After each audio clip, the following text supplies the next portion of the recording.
మొదటిగా క్షమించే విషయంలో, లేకపోతే మనం క్షమించకుండా ఉంటే ఆత్మికంగా నష్టపోయేది మనమే. మనము సురక్షితంగా పరలోకం చేరే వరకు యేసువే మనకి రక్షకుడు. హల్లెలూయా, ప్రైజ్ ది లార్డ్. మన సొంత శక్తి వలన ఎవరన్నా మనల్ని అవమానపరిస్తే వాళ్ళని క్షమించటము వీలు కాకుండా ఉండొచ్చు.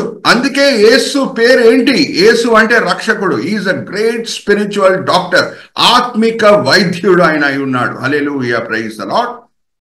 పరిశుద్ధాత్ముడా విజయశీలుడా నా ప్రాణనాథుడా పునరుద్ధానుడా విజయశీలుడా నా ప్రాణనాథుడా నా ప్రతి అవసరము తీర్చినట్టి యేసునాథుడా నా అపజయములలో జయమునిచ్చిన కరుణాశీలుడా నా అపజయములలో జయమునిచ్చిన కరుణాశీలుడా పునరుద్ధానుడా విజయశీలుడా నా ప్రాణనాథుడా కొండలు లోయలు ఎదురైనా జడియని యేసయ్యా శోధన వేదన బాధలలో నిన్ను విడువని యేసయ్యా కొండలు లోయలు ఎదురైనా జడియని యేసయ్యా శోధన వేదన బాధలలో నిన్ను విడువని యేసయ్యా నాకున్న తోడు నీడ నీవే నాదు యేసయ్యా నాకున్న తోడు నీడ నీవే నాదు యేసయ్యా ప్రేమ పూర్ణుడా నా స్తుతికి పాత్రుడా ప్రేమ పూర్ణుడా నా స్తుతికి పాత్రుడా పునరుద్ధానుడా విజయశీలుడా నా ప్రాణనాథుడా పునరుద్ధానుడా విజయశీలుడా నా ప్రాణనాథుడా మోడు బారిన నా జీవితం చిగురించేనయ్యా అంధకారం తొలగించే వెన్నెల నీవయ్యా మోడు బారిన నా జీవితం చిగురించేనయ్యా అంధకారం తొలగించే వెన్నెల నీవయ్యా నా చేయి పట్టి నన్ను నడిపిన నాథుడ నీవయ్యా నా చేయి పట్టి నన్ను నడిపిన రాజువు నీవయ్యా మహిమానాథుడా నా ప్రేమా పాత్రుడా మహిమానాథుడా నా ప్రేమా పాత్రుడా పునరుద్ధానుడా విజయశీలుడా నా ప్రాణనాథుడా పునరుద్ధానుడా విజయశీలుడా నా ప్రాణనాథుడా నాదు యాత్ర ముగియగనే నిన్ను చేరదనే సయ్యా కన్నులారా నా స్వామి నేనే చూచెదనేరయ్యా నాదు యాత్ర ముగియగనే నిన్ను చేరదనే సయ్యా కన్నులారా నా స్వామి నేనే చూచెదనే సయ్యా ఆ మహిమకు నన్ను పిలుచుకున్న పరిశుద్ధాత్ముడా ఆ మహిమకు నన్ను పిలుచుకున్న పరిశుద్ధాత్ముడా నా ప్రాణం నీదయ్యా నా సర్వం నీకయ్యా నా ప్రాణం నీదయ్యా నా సర్వం నీకయ్యా పునరుద్ధానుడా విజయశీలుడా నా ప్రాణనాథుడా పునరుద్ధానుడా విజయశీలుడా నా ప్రాణనాథుడా. నా ప్రతి అవసరము తీర్చినట్టి యేసునాథుడా. నా అపజయములలో జయమునిచ్చిన కరుణాశీలుడా. నా అపజయములలో జయమునిచ్చిన కరుణాశీలుడా. పునరుద్ధానుడా, విజయశీలుడా, నా ప్రాణనాథుడా. పునరుద్ధానుడా, విజయశీలుడా, నా ప్రాణనాథుడా. ఆమేన్. జ్యోతిర్మయుడా, నా ప్రాణ ప్రియుడా, స్తుతి మహిమలు నీకే. జ్యోతిర్మయుడా, నా ప్రాణ ప్రియుడా, స్తుతి మహిమలు నీకే. నా ఆత్మలో అనుక్షణం నా అతిశయము నీవే, నా ఆనందము నీవే, నా ఆరాధన నీవే. నా ఆత్మలో అనుక్షణము నా అతిశయము నీవే, నా ఆనందము నీవే, నా ఆరాధన నీవే. జ్యోతిర్మయుడా, నా ప్రాణ ప్రియుడా, స్తుతి మహిమలు నీకే. జ్యోతిర్మయుడా, నా ప్రాణ ప్రియుడా, స్తుతి మహిమలు నీకే. నా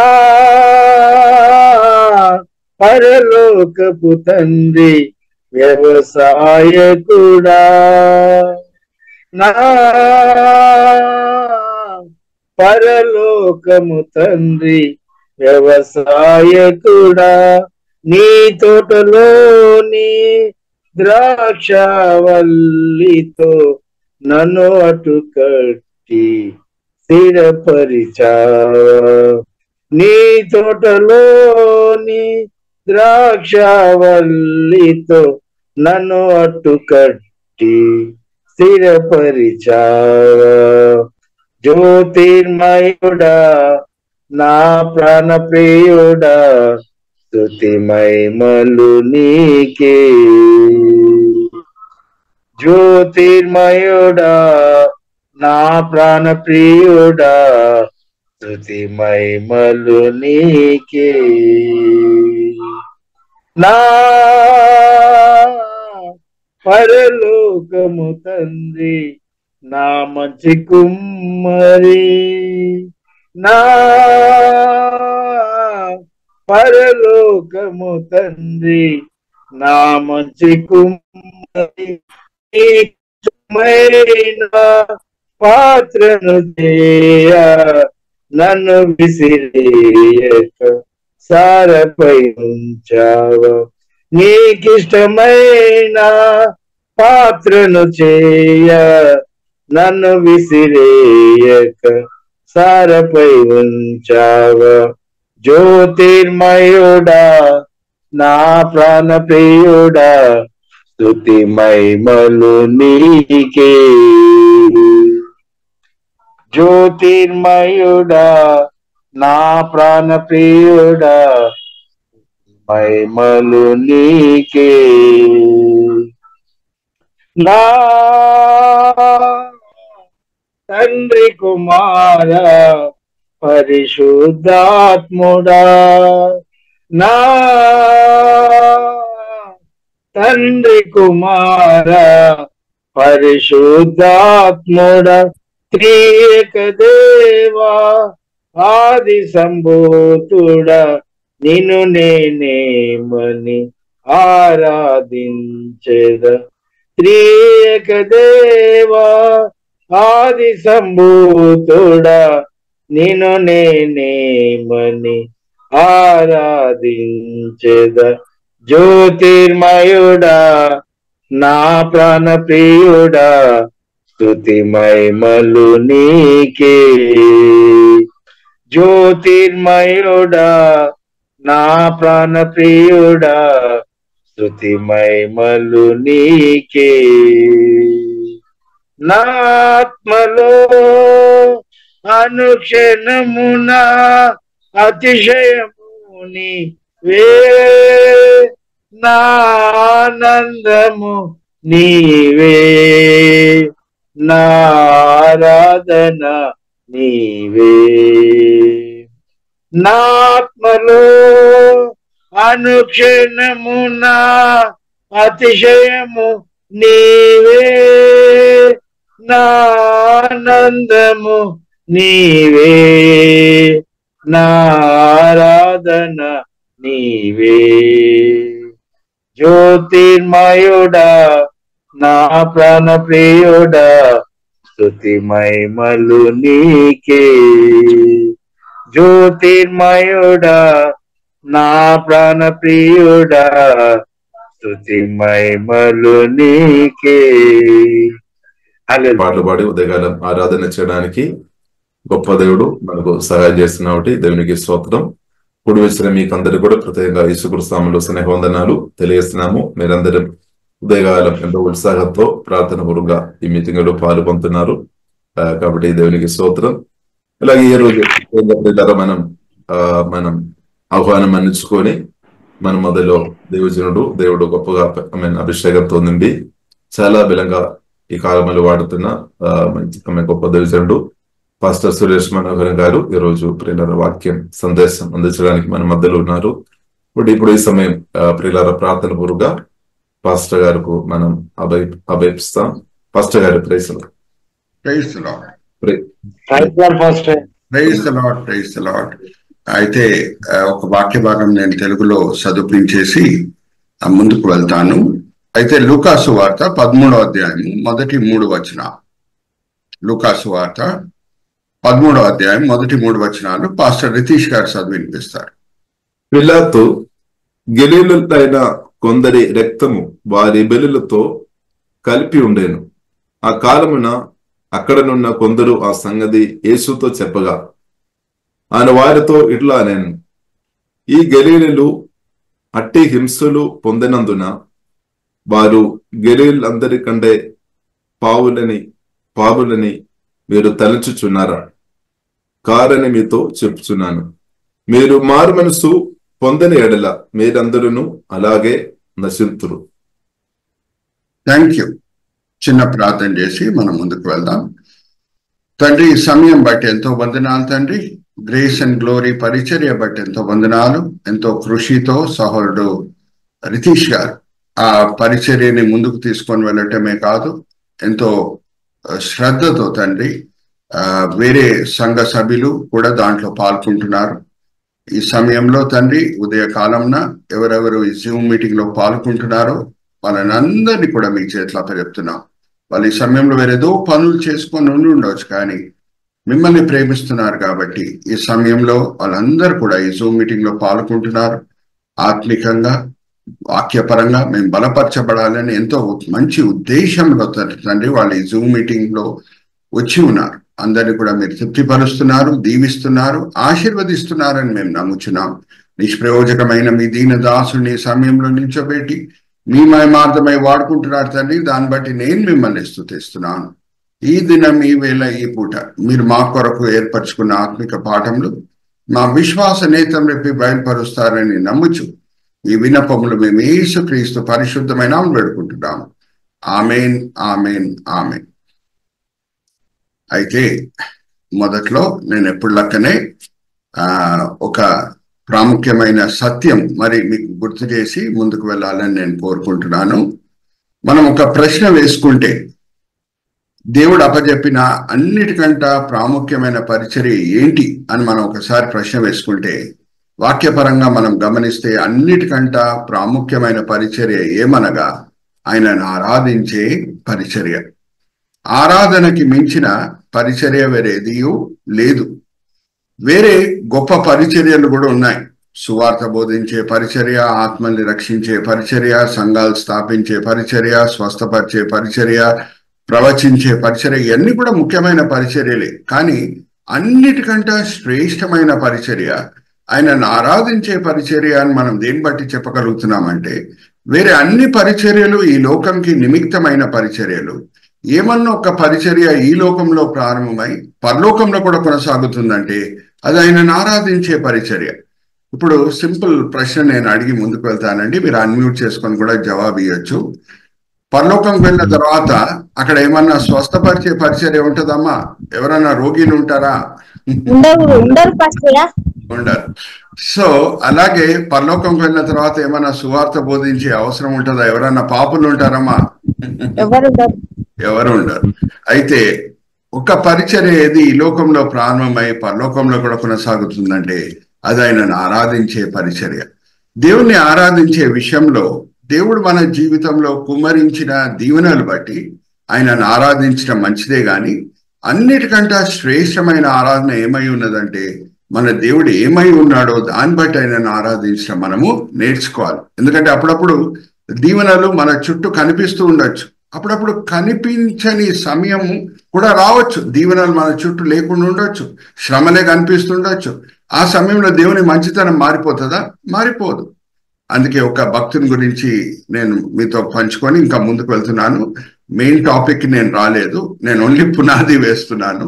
జాగ్రత్తగా వినండి. ఒక భక్తుడు, ఆయన పేరు మీరే చెప్పాలి, నీతిమంతుడు, కానీ నానా శ్రమల ద్వారా ప్రయాణం అయి వెళ్తున్నాడు. అయితే ఆయన భార్య కూడా వచ్చి ఏమని అంటుందంటే, నువ్వు దేవుణ్ణి శపించి చనిపో అని అంటున్నది. ఎవరి గురించి? యోబు గురించి. Very good.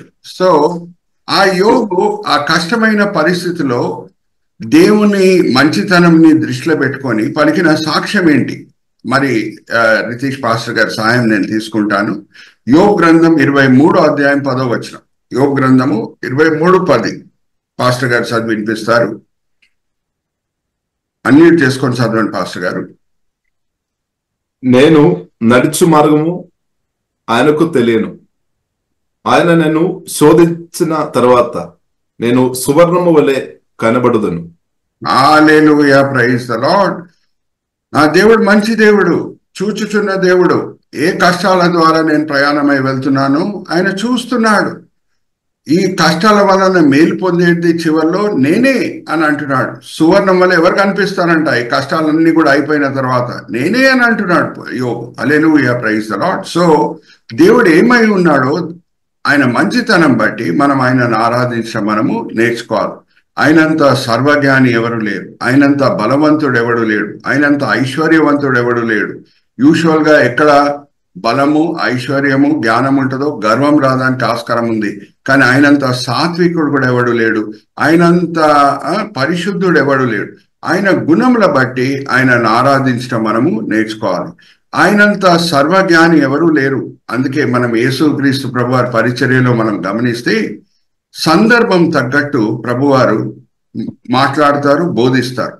సందర్భము, వాతావరణంని వాడుకొని ఆయన మనసులున్న సందేశము ప్రజలకి బోధించుట యేసుక్రీస్తు ప్రభువారి పరిచర్యలో ఆయన ప్రవర్తనలో మనకు అనిపిస్తుంది. గలిలయ సముద్రం పక్కన, ఉదాహరణకు నేను చెప్తున్నాను, గలిలయ సముద్రం పక్కన కాబోయే శిష్యుల చేతుల్లో వలలున్నాయి. అయితే ఆయన వచ్చి ఏ మాటలు పలికి వాళ్ళని సేవకు పిలుస్తున్నాడంటే, మిమ్మల్ని నేను మనుషులు పట్టే జాలులుగా చేస్తాను. సరి అయిన సమయంలో సరి అయిన మాటలు, సరి అయిన చోటలో. ఏమనంటే చిన్న వ్యత్యాసం ఉంది. ఇప్పటి వరకు వాళ్ళు పట్టిన చేపలని వాళ్ళు బహుశా చంపారేమో, అమ్మేశారేమో, తిన్నారేమో. కానీ ఇప్పుడు పట్టే చేపలని వాళ్ళు నిత్య జీవంకి నడిపించబోతున్నారు. హల్లెలూయా, ప్రైజ్ ద లార్డ్. అవునా కాదా? అయితే ఇంకొక సందర్భం, యాకోబు బావి పక్కన సమరయ స్త్రీతో పలికిన మాటలు. ఆమె మధ్యాహ్నం వేళ దాహంతో వచ్చింది, కుండ కూడా తీసుకొని వచ్చింది. ప్రభువారు చెప్పిన మాటలు ఏంటంటే, అమ్మా నీకు నేను జీవజలం ఇచ్చుటకు సిద్ధంగా ఉన్నాను. సరి అయిన సమయంలో సరి అయిన మాటలు. ఇంకా ఆ కాలంలో ఈ టీవీ 9 లేదు, టీవీ 5 లేదు, ఎన్డీటీవీ లేదు, టైమ్స్ నౌ లేదు. చాలా ఫ్లాష్ న్యూస్, హాట్ న్యూస్. ఏమనంటే పొంతి పిలాతు కొంచెం మంది గలీలీయులని చంపివేసేసాడు. అలాగే కింద అదే లూకాసు వార్త 13వ అధ్యాయంలో మనం చదివితే 4-5 వచనాలు కూడా చదవండి పాస్టర్ రితీష్ గారు. ఇంకొక న్యూస్ కూడా అందరి మైండ్ లో ఉంది అన్నమాట. లూకాసు వార్త 13:4-5. మరియు సిలోయములోని గోబెరము పడి చచ్చిన ఆ 18 మంది యెరూషలేములో కాపురం ఉన్న వారి అందరికంటే అపరాధులని తలుచుచున్నారా? కారని మీతో చెప్తున్నాను. మీరు మారుమనసు పొందని ఎడల మీరందరూ అలాగే నశింతురు. థ్యాంక్ యూ పాస్టర్ గారు. అయితే అందరి మైండ్ లో ఈ న్యూస్ ఉంది. న్యూస్ అంటే ఏంటి? సామాన్యంగా జరిగిన సంఘటనలు న్యూస్ కావు. ఇప్పుడు ఉదాహరణకు నేను చెప్తున్నాను, జవాబీ అంటే ఒక చిన్న ప్రశ్న అడుగుతాను నేను. గోదావరి ఎక్స్ప్రెస్ హైదరాబాద్ నుంచి సురక్షితంగా బయలుదేరి సురక్షితంగా ప్రయాణం చేసి సురక్షితంగా వైజాగ్ చేరితే న్యూసా, లేకపోతే దారిలో యాక్సిడెంట్ అయితే న్యూసా? యాక్సిడెంట్ అయితేనే న్యూస్. సామాన్యంగా ఏది జరుగుతుందో అది న్యూస్ కాదు. పొంతి పిలాతుకి గలీలులను చంపటకు అధికారం లేదు, ఆయన చంపాడు, అది న్యూస్. ఆయన ఆ ప్రాంతంకి అధిపతి కాదు, హేరోదే దానికి అధిపతి. సో ఈయన కానీ కొన్ని పరిస్థితుల్లో రోమా చక్రవర్తి అధిపతులకు ఆ హక్కు ఇచ్చాడు, చాలా భయంకరమైన నేరస్తులని మీరు పట్టుకుంటే వాళ్ళని మీరు చంపొచ్చు అని. వాళ్ళు మీ ప్రాంతంకి చెందిన వాళ్ళు కాదో, కానీ మీ చేతులు అందితే వాళ్ళని చంపుటకు మీకు అధికారం ఉంది అని. కానీ సామాన్యంగా పొంతి పిలాతు గలీలులని చంపుటకు ఆయనకు అధికారం లేదు, ఎందుకంటే ఆయన ఆ ప్రాంతంకి అధిపతి కాదు. ఈయన ఓన్లీ యూదియా ఇంకా సమేరియాకి అధిపతి అయి ఉన్నాడు. సో అందరు దాని గురించి మాట్లాడుకుంటున్నారు. గలీలులని పొంతి పిలాతు చంపాడు, వాళ్ళు భయంకరమైన నేరస్తులే.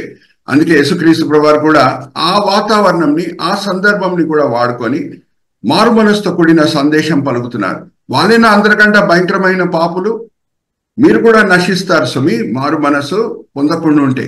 అలాగే సీలోం గోపురం కింద పడిపోతే 18 మంది, అది కూలిపోతే 18 మంది చనిపోయారంట. మనం అందరం ప్రార్థన చేయాలండి, మెట్రో ఎప్పుడు పడిపోకూడదని, ఆ చార్మినార్ ఎప్పుడు పడిపోకూడదని. కానీ పడిపోతే TV9లో TV5లో వెంటనే న్యూస్ వచ్చేస్తూ ఉంటది, కొంచెం మంది చనిపోదానికి ఆస్కారం ఉంది. దాని గురించి కూడా అందరు మాట్లాడుకుంటున్నారు. ఆ సందర్భంని, ఆ వాతావరణంని, ఆ కబుర్ని కూడా వాడి ప్రభువారు మారు మనసుతో కూడిన సందేశం పలుకుతున్నారు. వాళ్ళైనా అందరికంటే భయంకరమైన పాపులు, మీరు కూడా నశిస్తారు సుమి మారు మనసు పొందకుండా ఉంటే అని అంటారు. హల్లెలూయా, ప్రైజ్ ది లార్డ్. అయితే నేను ఆయన దాసుడిని, ఆయన అడుగుజాలంలో నడుచుకునే వ్యక్తిని. సో నేను కూడా ఎప్పుడు ఏమన్నా హాట్ న్యూస్ ఉంటే దాన్ని తీసుకొని దాంతో కూడిన ఆత్మిక పాఠములు మేము ముందు తీసుకొని వస్తుంటాను. పోయిన నెల వచ్చినప్పుడు నేను ఒక హాట్ న్యూస్ తీసుకున్నాను, గుర్తుందా? సబ్జెక్ట్ ఏంటో ఎవరైనా చెప్పగలుగుతారా? అన్మ్యూట్ చేసుకొని. పోయిన నెల నేను వచ్చినప్పుడు ఏ సబ్జెక్ట్ ని తీసుకొని, ఏ అంశంని తీసుకొని మీతో మాట్లాడాను? ఫాదర్స్ డే ఒకసారి, ఎలక్షన్స్ ఒకసారి, అవునా కాదా? సో చక్కగా నాకు ఆన్సర్స్ కనిపిస్తున్నాయి. ఇప్పుడు భారతీయులందరూ ఒక విషయం బట్టి చాలా సంతోషిస్తున్నారండి. దేని గురించి అంట చెప్పగలుగుతారా? మనోళ్ళు ఏదో వరల్డ్ కప్ గెలిచింది, ప్రతిపక్షము కాంగ్రెస్ ఉంది కాబట్టి కొంచెం. ఇంకేమైనా ఉందా? మనోళ్ళు ఏదో గెలిచిండ్రంట కదా, చెప్పండి. T20 వరల్డ్ కప్ గెలిచారు. ప్రైమ్ మినిస్టర్ గారే స్వాగతం పలికారు. నిన్న ముంబైలో పెద్ద విక్టరీ ప్రొసెషన్ అనేది ఉండింది, ఊరేగింపు ఉండింది. 125 కోట్ల రూపాయలు శాంక్షన్ చేస్తున్నామని క్రికెట్ బోర్డు అనౌన్స్ చేసింది.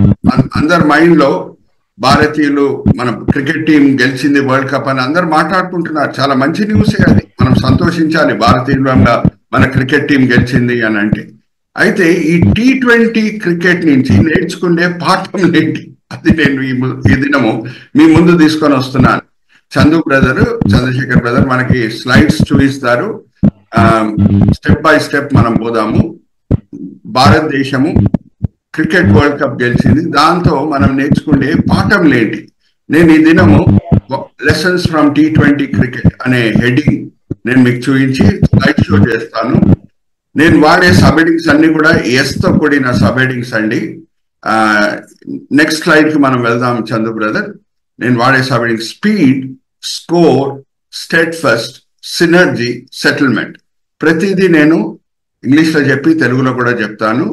సో మొదటిగా నేను వాడే సబ్-హెడింగ్ ఏంటంటే స్పీడ్.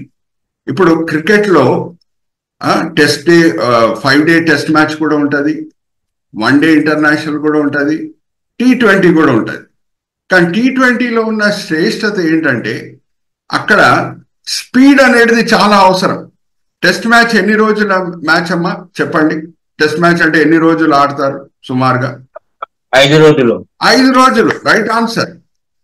కానీ T20 క్రికెట్ అంటే 3 గంటల్లో ఫినిష్ అవ్వాలి.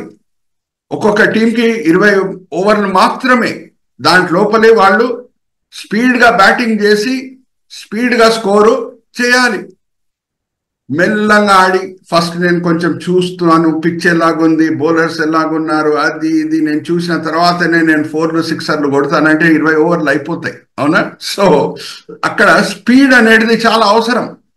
ఒక బ్యాట్స్మెన్ అక్కడ రాగానే వెంటనే 4లు 6లు కొట్టడానికి ట్రై చేయాలి. నేను ఒక బ్యాట్స్మెన్ ఫోటో పిక్చర్ మీకు చూపిస్తాను. ఈయన ఎవరో చెప్పగలిగితే చాలా మంచిది. ఆయన చాలా స్పీడ్గా ఆడతాడు, రాగానే 4లు 6లు కొట్టడం స్టార్ట్ చేస్తాడు. Let's go to the next slide Chandu brother. గుర్తొచ్చా? ఎవరో తెలుసా? ఆయన చెప్పగలిగితే మంచిది. Suryakumar Yadav, very good, right answer. చాలా స్పీడ్ గా ఆడే బ్యాట్స్మెన్, వెంటనే 4లు 6లు కొడుతూ ఉంటాడు. అయితే క్రైస్తవంగా మనం ఏ విషయాల్లో స్పీడ్ చూపించాలి అదొక్కసారి మనం చూద్దాం. ఏ విషయాల్లో మనము స్పీడ్ చూపించాలి. నేను నెక్స్ట్ స్లైడ్ కి వెళ్తున్నాను. Let's go to the next slide Chandu brother. నేను వాడే సబ్-హెడింగ్స్ చూడండి. ఫర్ గివింగ్, క్షమించే విషయంలో స్పీడ్. హెల్పింగ్ అండ్ ఇన్వెస్టింగ్, తలాంతులు వాడే విషయంలో స్పీడ్. ఒకరొకరికి సహాయం చేసుకోవటం విషయంలో స్పీడ్. షేరింగ్ ద గాస్పెల్, పరిశుద్ధాత్మ దేవుడు మనల్ని ప్రేరేపిస్తే సువార్త సాక్ష్యం పంచుకునే విషయంలో స్పీడ్ చూపించాలి.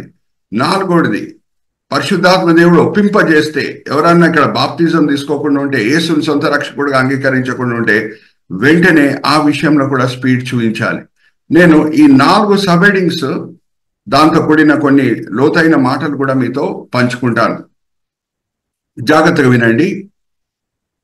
అన్నిటికంటే గొప్ప ధననిధి మన దగ్గర ఏముందంటే దేవునితో ఉన్న సరి అయిన సంబంధం. హల్లెలూయా, ప్రైజ్ ద లార్డ్. ఒక క్రైస్తవునికి దానికంటే మించిన ధననిధి వేరేది లేదు. దేవునితో ఉన్న సరి అయిన సంబంధం, దాన్ని కాపాడుకుంటుటకు క్రైస్తవుడు ఏ త్యాగమన్నా చేయటకు సిద్ధంగా ఉంటాడు. ఉదాహరణకు నేను చెప్తున్నా, పాత నిబంధనలో ఉన్న ఒక విశ్వాస వీరుడు, ఆయనని ఇరాక్ దేశం నుంచి దేవుడు విగ్రహారాధన అంతా కూడా విడిచిపెట్టి రామన్నాడు. వెంటనే విధేయత చూపించాడు. ఒక దేశంకి నేను తీసుకొని వెళ్తా అన్నాడు. ఆ దేశంని కూడా ఈ వ్యక్తి ఇంకా ఇరాక్ లో ఉన్నప్పుడు చూడలేదు. ప్రభా నాకు ముందు పిక్చర్లు చూపించు, దాని తర్వాత నేను ప్రయాణం ప్రారంభం చేస్తానని అడగలేదు. వెంటనే ఇరాక్ దేశంని విగ్రహారాధన విడిచిపెట్టి ఆయన కానాన్ దేశం వైపు నడవటం స్టార్ట్ చేశాడు. అంతకీ ఆ కానాన్ దేశం ఇంకా ఆయన చూడలేదు. ఆ దేశంకి నేను తీసుకొని వెళ్తానని దేవుడు చెప్పారు. ఎవరి గురించి మాట్లాడుతున్నానమ్మా నేను? చెప్పాలి. Very good, right answer, Abram. అయితే విగ్రహారాధన విడిచిపెట్టుట కొంచెం సులభమే చెప్పాలంటే. లేక లేక పుట్టిన ఈసాకుని బలి ఇవ్వమంటున్నాడు దేవుడు. హల్లెలూయా, ప్రైజ్ ద లార్డ్. ఇప్పుడు ఈసాకుని బలి ఇవ్వకుండా ఉంటే, అక్కడ విధేయత చూపించకుండా ఉంటే దేవునితో ఉన్న సరి అయిన సంబంధము తెగిపోతుంది.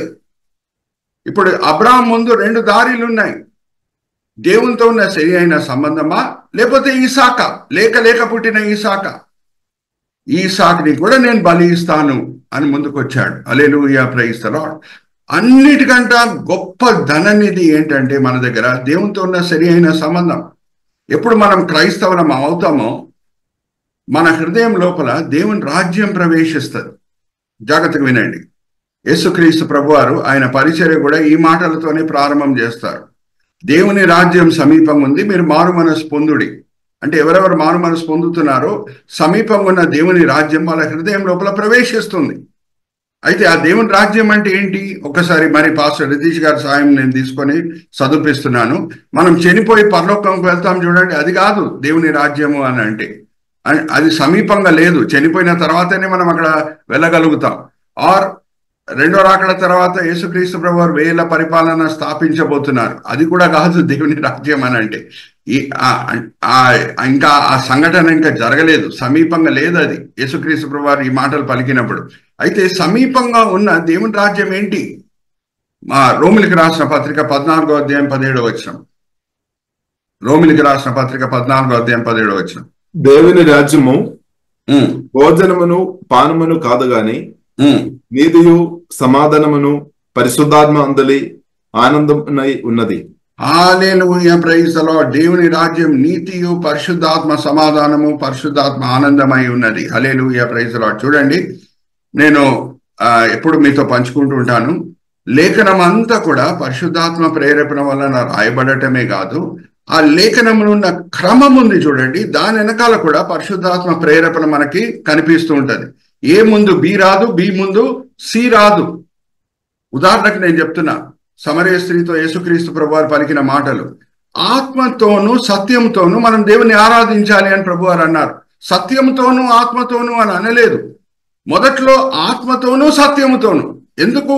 ఆత్మదేవుడు మనకు సాయం చేయకుండా ఉంటే మన ఆరాధనలో సత్యం కనిపించదు. Hallelujah, praise the lord. Are you all understanding? So లేఖనం అంతా కూడా పరిశుద్ధాత్మ ప్రేరేపణ వలన రాయబడటమే కాదు, లేఖనంలో ఉన్న క్రమం ఉంది చూడండి, దాని వెనకాల కూడా పరిశుద్ధాత్మ ప్రేరేపణ మనకు కనిపిస్తుంది. అయితే దేవుని రాజ్యం అంటే పరిశుద్ధాత్మ సమాధానం పరిశుద్ధాత్మ ఆనందము నీతి అని లేదు. మొదట్లో ఏముంది? నీతి. నీతి అంటే ఇంగ్లీష్ లో రైటియస్నెస్. రైటియస్నెస్ అంటే రైట్ రిలేషన్షిప్ విత్ గాడ్, దేవునితో సరి అయిన సంబంధం. ఎప్పుడు మనం మారు మనసు పొందుతామో మనము నీతిమంతులుగా దేవుని దృష్టిలో ఎంచబడతాం. మన హృదయము యేసుక్రీస్తు ప్రభువు చిందించిన రక్తం చేత కడగబడుతుంది. దేవుని ఆలయం అవుటకు ఆ హృదయము అర్హత పొందుతుంది. అప్పుడు పరిశుద్ధాత్మ దేవుడు మన హృదయం లోపల ప్రవేశిస్తాడు. ఆయన ఒట్టి చేతులతో రాడు, పరలోక సమాధానం పరలోక ఆనందం తీసుకొని వస్తాడు. హల్లెలూయా, ప్రైజ్ ది లార్డ్. సో అది అన్నిటికంట గొప్పదనేది దేవునితో ఉన్న సరి అయిన సంబంధం. దాని వలన మనం చిన్న పరలోకంని ఈ లోకంలో రుచి చూస్తున్నాం. Are you all with me? So ఇప్పుడు మనం ఎవరినన్నా క్షమించకుండా ఉంటే, మనసులో ద్వేషము, వైరము, కోపము, పగ స్వభావం ఉంటే, పరిశుద్ధాత్మ ఆనందము వైరము రెండు కలిసి ఉండడానికి హృదయంలో వీలుందామా అడుగుతున్నా నేను. Give me yes or no. కోపము, వైరము, ద్వేషము, అది ఇంకా పరిశుద్ధాత్మ సమాధానము రెండు కలిసిమెలిసి హృదయంలో ఉండడానికి వీలుందా? Yes or no? అన్మ్యూట్ చేసుకొని చెప్పండి ఆన్సర్. పాస్టర్ రితీష్ గారు అందరినీ మ్యూట్ లో పెట్టారా ఏంటి? No, right answer. సో ఆ దేవునితో ఉన్న సరి అయిన సంబంధంని మనం కాపాడుకోవాలి. ఎవరన్నా మనల్ని అవమానపరుస్తే, మనకు విరోధంగా అబద్ధం మాట్లాడితే ఇప్పుడు వెంటనే కోపం వస్తుంది, వైరం వస్తుంది, ద్వేషం వస్తుంది. అది హృదయంలో ఉంటే దాని వలన నష్టపోయేది మనమే. ఎంతమంది కెమిస్ట్రీ ల్యాబ్కి వెళ్ళారో నాకు తెలియదు, కానీ యాసిడ్ ని ఒక సరి అయిన కంటైనర్ లో పెడతారు. మామూలు కంటైనర్ లో యాసిడ్ ని పెడితే యాసిడ్ దాన్ని తినేస్తుంది. అలాగే మన హృదయంలో వైరము, కోపము, ద్వేషం ఉంటే దాని వలన నష్టపోయేది మనమే. దేవునితో ఉన్న సంబంధం మనం పోగొట్టుకుంటాం. సో ఈ విషయంలో యేసుక్రీస్తు ప్రభువారు ఎటువంటి స్పీడ్ చూపించమన్నారు? అరే నువ్వు ఒక ఆలయంకి నా ఆలయంకి నువ్వు బలి తీసుకొని వచ్చినా సరే, ఆ సమయంలో నీ మనసులో ద్వేషం ఉంటే, నీ సహోదరుడికి విరోధంగా ఏమైనా ఆలోచనల్ని కలిగితే, వెంటనే నీ అర్పణని, నీ బలిని నువ్వు అక్కడ ఇడిచిపెట్టి పరిగెత్తి వెళ్ళి నీ స్నేహితునితోనో నీ సహోదరుడితోనో సమాధానపడు అని అంటారు. హల్లెలూయా, ప్రైజ్ ది లార్డ్. దాంతో కూడిన వాక్య భాగం నేను చదివిస్తాను. మత్తయి సువార్త 5వ అధ్యాయం 23-24 చదవండి పాస్టర్ రితీష్ గారు. కావున నీవు బలిపీఠం వద్ద అర్పణము నర్పించుచుండగా నీ మీద నీ సహోదరునికి విరోధమేమైనను కలదని అక్కడ నీకు జ్ఞాపకము వచ్చిన ఎడల అక్కడ బలిపీఠము నెదటనే నీ అర్పణము విడిచిపెట్టి బలిపీఠం దగ్గరే నీ అర్పణంని విడిచిపెట్టి మొదట వెళ్ళి నీ సహోదరునితో సమాధాన పడుము.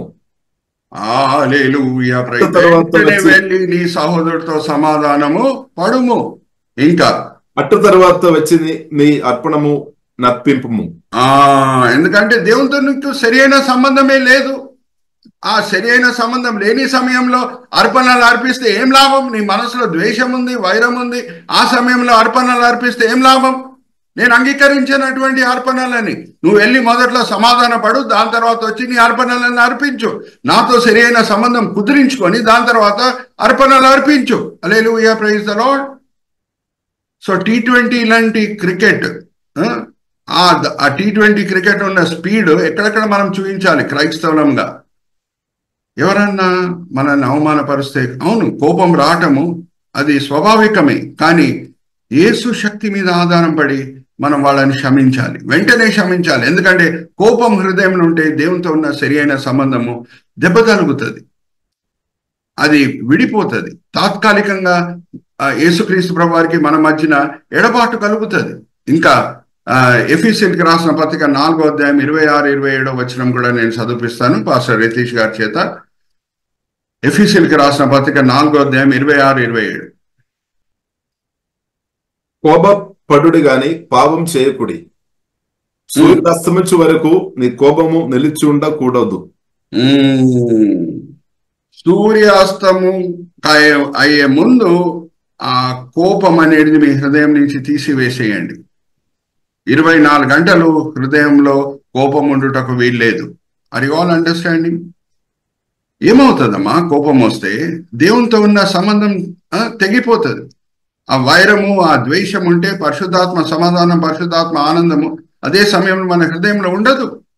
అయితే మీరు అడగొచ్చు, కోపం రావటం స్వాభావికమే కదా, కొంచెం మంది నన్ను అవమానపరుస్తే, నాకు విరోధంగా, నాకు తెలవకుండా నా వెనకాల అబద్ధం మాట్లాడి నా పేరుని చెడగొడితే నాకు కోపం వస్తుంది కదా అని మీరు చెప్పొచ్చు. అవును, అందుకే మనం యేసుక్రీస్తు ప్రభువాన్ని రక్షకుడుగా అంగీకరించాము. ఒక్క జ్ఞాపకం పెట్టుకోండి, యేసుక్రీస్తు ప్రభువారు మనల్ని పాపం నుంచి రక్షించే సమయంలోనే రక్షకుడు కాదండి, మనము సురక్షితంగా పరలోకం చేరే వరకు యేసువే మనకి రక్షకుడు. హల్లెలూయా, ప్రైజ్ ది లార్డ్. మన సొంత శక్తి వలన ఎవరన్నా మనల్ని అవమానపరిస్తే వాళ్ళని క్షమించటము వీలు కాకుండా ఉండొచ్చు. అందుకే యేసు పేరు ఏంటి? యేసు అంటే రక్షకుడు. Is a great spiritual doctor, ఆత్మిక వైద్యుడు ఆయన అయి ఉన్నాడు. హల్లెలూయా, ప్రైజ్ ది లార్డ్. నా సొంత అనుభవం ఒకసారి మీతో పంచుకోవాలని నా కోరిక. నేను కాలేజ్లో చదువుకునేటప్పుడు, ఇంటర్మీడియట్లో చదువుకునేటప్పుడు లిటిల్ ఫ్లవర్ జూనియర్ కాలేజ్ మీ దగ్గరే ఉంటుంది, బోడుప్పల్ దగ్గరే ఉంటుంది అది. ఓకే, నేను ఉప్పల్లో లిటిల్ ఫ్లవర్ జూనియర్ కాలేజ్ ఉంటుంది. అయితే కెమిస్ట్రీ క్లాస్ జరిగేటప్పుడు, ఇంకా కెమిస్ట్రీ క్లాస్ స్టార్ట్ అవబోతుంది, నా పక్కన కూర్చున్న ఒక బెంచ్ మేట్, ఆయన పేరు దేశాయ్. ఆయన కావాలని నన్ను అవమానపరిచిండో లేకపోతే తెలవకుండా ఏదో మాటలు పలికిండో నాకు తెలియదు, కావాలని నన్ను గాయపరచాలని కోరుకున్నాడో లేకపోతే తెలవకుండా పలికిన మాటలు ఏమో కానీ ఒక మాట పలికిండు. దాని వలన మానసికంగా నేను బాగా గాయపరచబడాను. చాలా కోపం వచ్చేస్తుంది కెమిస్ట్రీ క్లాస్ స్టార్ట్ కాగానే. నా హృదయంలో వైరం ఉంది, ద్వేషం ఉంది. తాత్కాలికంగా పరిశుద్ధాత్మ సమాధానం ఆనందంని నేను పోగొట్టుకున్నాను. కెమిస్ట్రీ క్లాస్ నడుస్తుంది, నా హృదయంలో వేరే కెమిస్ట్రీ నడుస్తుంది. ఓకే, ద్వేషము, కోపము, వైరము. క్లాస్ అయిపోని ఆ దేశాయి గారికి ఒక పాఠం నేర్పిస్తాను అనే ఆలోచనలు వస్తున్నాయి నాకు. కానీ నాకు తెలిసిపోయింది నేను దేవుని దగ్గర నుంచి దూరం అవుతున్నాను అని. ఆ కెమిస్ట్రీ క్లాస్లోనే, జాగ్రత్త వినండి, ఆ కెమిస్ట్రీ క్లాస్లోనే కళ్ళు మూసుకొని ప్రార్థన చేశాను. ప్రభువా, ఈ ద్వేషంని, వైరంని, కోపంని తీసివేసాయి, నా వలన వీలు కాదు, నువ్వే నాకు సహాయం చేయని ప్రార్థన చేశాను. మన గొప్ప ఆత్మిక వైద్యుడైన యేసు వెంటనే తీసేశాడు దాన్ని. హల్లెలూయా, ప్రైజ్ ది లార్డ్. వెళ్ళిపోయింది వైరం, వెళ్ళిపోయింది కోపం, వెళ్ళిపోయింది ద్వేషం. ఇంకా దేశాయి పట్ల నా హృదయంలో కొంచెం ప్రేమ పుడుతుంది. Hallelujah, praise the Lord. ఇటువంటి అద్భుతము మన ఆత్మిక వైద్యుడైన యేసు వల్లనే వీలవుతుంది. Are you all understanding? మీకు అందరికి అర్థమవుతుందా? ఏ ఏ విషయాల్లో మనము వేగం చూపించాలి, స్పీడ్ చూపించాలి అని అంటే ఇక్కడ చూడండి, మొదటిగా క్షమించే విషయంలో. లేకపోతే మనం క్షమించకుండా ఉంటే ఆత్మికంగా నష్టపోయేది మనమే. చూడండి, మనల్ని ఎవరు అవమానపరుస్తారో వాళ్ళ ఆరోగ్యం దెబ్బతినదు, మన బీపీ పెరుగుతుంది, మన షుగర్ పెరుగుతుంది. అవునా కాదా? సో యేసుక్రీస్తు ప్రభువారి మాటలన్నీ పాటిస్తే దాని వలన మేలు పొందేది మనమే. ఆరోగ్యం, భౌతిక ఆరోగ్యం బాగుంటుంది, ఆత్మిక ఆరోగ్యం కూడా బాగుంటుంది. సో మన వలన వీలు కాకుండా ఉంటే క్షమించుటకు ఆయన శక్తి మీద ఆధారం పడాలి, అంతే. రెండో పాయింట్కి నేను వస్తున్నాను. ఒక్కరొక్కరిని సహాయం చేసుకోవటం, మన తలాంతులని వాడటం. ఇంగ్లీష్లో ఈ వాక్య భాగము చందు బ్రదర్ కూడా మనకు చూపిస్తారు. ఎవరైనా ఇంగ్లీష్ బైబిల్ కూడా ఉంటే పాస్టర్ రితీష్ గారు NIVలో చదివి వినిపించండి. మత్తయి సువార్త 25:16 యేసుక్రీస్తు ప్రభువారు తలాంతుల ఉపమానం చెప్పినప్పుడు మొదటి దాసునికి 5 తలాంతులు ఇవ్వబడినాయి. ఆయన 5 తలాంతులని 10 తలాంతులుగా మార్చాడు అని అంటే కారణం ఏంటి? ఒకసారి 25:16 చదువుదామా? ఇంగ్లీష్లో కూడా మనం చూస్తే బాగుంటది. ఇంగ్లీష్లో చాలా పంచ్ ఉంటుంది. 5 తాళంతులు తీసుకొని వాడు వెళ్ళి వాటితో వ్యాపారం చేసి మరి 5 తాళంతులు సంపాదించాను. Very good, thank you. Chandu brother ఒకసారి ఇంగ్లీష్లో కూడా మాకు చూపిస్తారా? యాక్చువల్గా గ్రీక్ భాష నుంచి తెలుగు భాషలో ట్రాన్స్లేట్ అయినప్పుడు ఒక వర్డ్ మిస్ అవుతుంది అక్కడ, కానీ ఇంగ్లీష్ బైబిల్లో కరెక్ట్గా ట్రాన్స్లేషన్ అయింది. అక్కడ ఏమని ఉంటుంది అని అంటే, ఇక్కడ చూడండి, చందు బ్రదర్ మనకు చూపిస్తారు.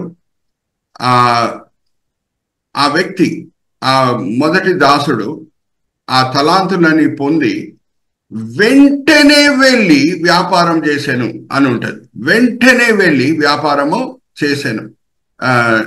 ఎవరి దగ్గర ఇంగ్లీష్ బైబిల్ ఉంటే కూడా మీరు చదవండి. Vent at once and used his talents అని ఉంటుంది. వెంట్ అట్ వన్స్ అంటే ఆలస్యం చేయలేదు. నా యజమాని రేపు వస్తాడు, ఎల్లుండి వస్తాడు. ఇక్కడ చూడండి, చందు బ్రదర్ మనకు చూపిస్తున్నారు. 25:16 వచ్చేయండి బ్రదర్. ఇక్కడ చూడండి, మ్యాన్ హూ హ్యాడ్, చూడండి చక్కగా కర్సర్ కూడా పెట్టి చూపిస్తున్నారు. The man who had received 5 talents vent at once. Brother Chandu highlight it, vent at once and put his money to work and gain 5 more. అక్కడ చూడండి, అట్ వన్స్ అనే మాట ఉంది. అర్జెన్సీ చూపిస్తున్నాడు, ఆయన సిన్సియారిటీని చూపిస్తున్నాడు, ఆయన పట్టుదలను చూపిస్తున్నాడు, ఆయన యజమాని పట్ల ఉన్న ప్రేమను చూపిస్తున్నాడు.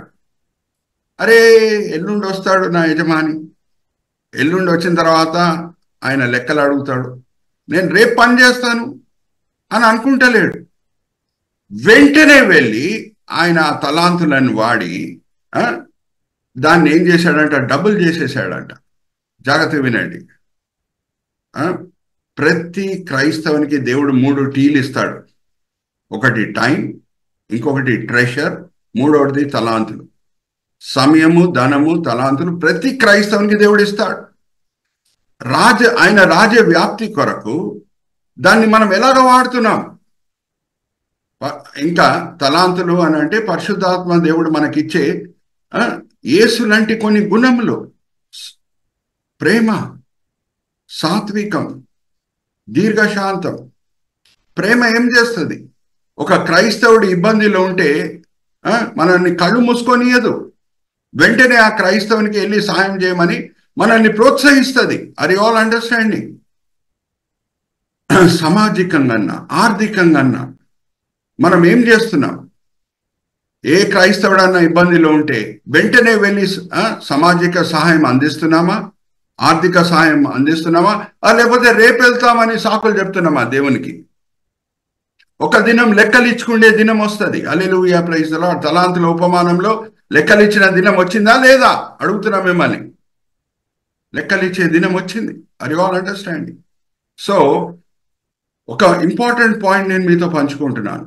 2 రకాల పాపములు ఉన్నాయండి. ఇంగ్లీష్లో చెప్పి తెలుగులో చెప్తాను. One is sin of commission, another is sin of omission. Sin of commission అని అంటే దేవుడు ఏది చేయొద్దు అంటున్నాడో అది చేయుట, దాన్ని సిన్ ఆఫ్ కమిషన్ అని అంటారు. హత్య చేయొద్దు అన్నాడు, దొంగలించొద్దు అన్నాడు, అబద్ధం మాట్లాడొద్దు అన్నాడు, వ్యభిచరించొద్దు అన్నాడు. ఈ పాపంలోని చేయుట దాన్ని సిన్ ఆఫ్ కమిషన్ అని అంటారు. సిన్ ఆఫ్ ఒమిషన్ అంటే దేవుడు ఏది చేయమంటున్నాడో అది చేయకుండా ఉండుట. ఇజ్రాయిలీలారా వెళ్ళి కానాన్ దేశంని స్వాధీనపరచుకోండి అని అన్నప్పుడు, లేదు ప్రభా మేము తిరిగి ఐగుప్తుకి వెళ్ళిపోతాం, వీళ్ళతో మేము యుద్ధం చేయలేము అని అంటే అది sin of omission. Are you understanding? మంచి సమరయుడు ఉపమానంలో ఒక యూదుడు పడిపోయి ఉన్నాడు అక్కడ దారిలో, ఆల్మోస్ట్ చనిపోతున్నాడు. దొంగలు వచ్చి ఆయనను ఆల్మోస్ట్ చంపేసి ఆయన దగ్గర ఉన్న డబ్బులు తీసుకొని వెళ్ళిపోయారు. అక్కడ మొదట్లో ఒక యాజకుడు దాటి వెళ్తున్నాడు, ఇంకొక లెవీయుడు కూడా దాటి వెళ్తున్నాడు. వాళ్ళు ఈయనను కొట్టలేదు, చంపలేదు, కొట్టలేదు, ఆయన దగ్గర దొంగలించలేదు. కానీ వాళ్ళు చేసిన పాపం ఏంటి? Sin of omission. వాళ్ళకి తెలుసు ఈయనకి సహాయం చేయాలని, కానీ సహాయం చేయలేదు. అది వాళ్ళ అండర్స్టాండింగ్. క్రైస్తవులంగా మనం సిన్ ఆఫ్ కమిషన్ బట్టి చాలా జాగ్రత్తలు పాటిస్తాం. పాస్టర్ గారు నేను దొంగతనం చేయలేదు, వ్యభిచరించలేదు, అబద్ధం మాట్లాడలేదు అని అంటుంటాం. కానీ సిన్ ఆఫ్ ఒమిషన్ పట్ల అదే జాగ్రత్తలు మనం పాటిస్తున్నామా? ఒకసారి తీయండి యాకోబు పత్రిక 4:17 లేఖనం ఏం చెప్తుందో చూద్దాం.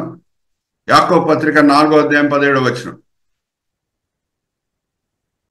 బైబిల్స్ లో అండర్లైన్ చేసుకోండి. కాబట్టి మేలనది చేయు నెరిగివు, అలాగూ చేయని వానికి పాపం కలుగును. అరే మేల్ అనేది నీకేంటో తెలిసి ఉండి కూడా అది చేయకుండా ఉంటే అది పాపం. Are you all with me? So పరిశుద్ధాత్మ దేవుడు మనల్ని ప్రేరేపిస్తే వెళ్ళి ఆయనకు సాయం చేయి, వెళ్ళి ఆయనకి ఉపకారం చేయి, సామాజికంగా ఆర్థికంగా. నేను రేపు చేస్తాను ప్రభువా అని అంటే సిన్ ఆఫ్ ఒమిషన్ కింద వస్తుంది. మొన్న పాస్టర్ రితీష్ గారు నాతో మాట్లాడారు. ఈ నెలలో ఎప్పుడు మాట్లాడతారు పాస్టర్ గారు అనగానే T20 వరల్డ్ కప్ మొన్ననే ఇండియన్స్ గెలిచారు. ఒక 3 వారాల తర్వాత మాట్లాడితే అది మన మైండ్లో ఉండదు. పాస్టర్ గారు నేను వెంటనే ఈ వారమే సందేశం ఇస్తానని చెప్పాను. హల్లెలూయా, ప్రైజ్ ది లార్డ్.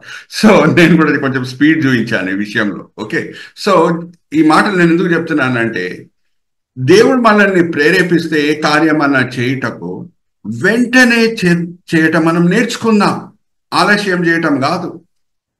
ఇంకా 3వ విషయం, మనము ఎక్కడన్నా ప్రయాణం అయి వెళ్తుంటే బస్లో, ట్రైన్లో, టాక్సీలో, ఓలా క్యాబ్లో, ఊబేర్ క్యాబ్లో, ఓలా ఆటోలో, ఊబేర్ ఆటోలో పరిశుద్ధాత్మ దేవుడు మనల్ని ప్రేరేపిస్తే, అరే డ్రైవర్తో నువ్వు సువార్త పంచుకో, నీ సాక్ష్యం పంచుకో అని అంటే ఆ డ్రైవర్ గారు మనతో పాటు ఒక 30 మినిట్స్ ఉండరు. ఓలా ఆటో, ఊబేర్ ఆటో, అలాగే ప్లేన్ ప్రయాణం, ట్రైన్ ప్రయాణం, బస్ ప్రయాణం అంటే మన పక్కన కూర్చున్న వాళ్ళు ఒక 3 గంటలు మనతోనే ఉంటారు కదా, ఉండరా? ఆ టైంలో మనం సెల్ ఫోన్ తీసుకొని మన సెల్ ఫోనే చూసుకుంటున్నామా? అప్పుడప్పుడు పరిశుద్ధాత్మ దేవుడు మనల్ని ప్రేరేపిస్తుంటాడు. పక్కన కూర్చున్న వ్యక్తి బస్లో మెల్లంగా ఆయనతో సంభాషణ ప్రారంభం చేయి. ఎక్కడ వెళ్తున్నారని అడుగు.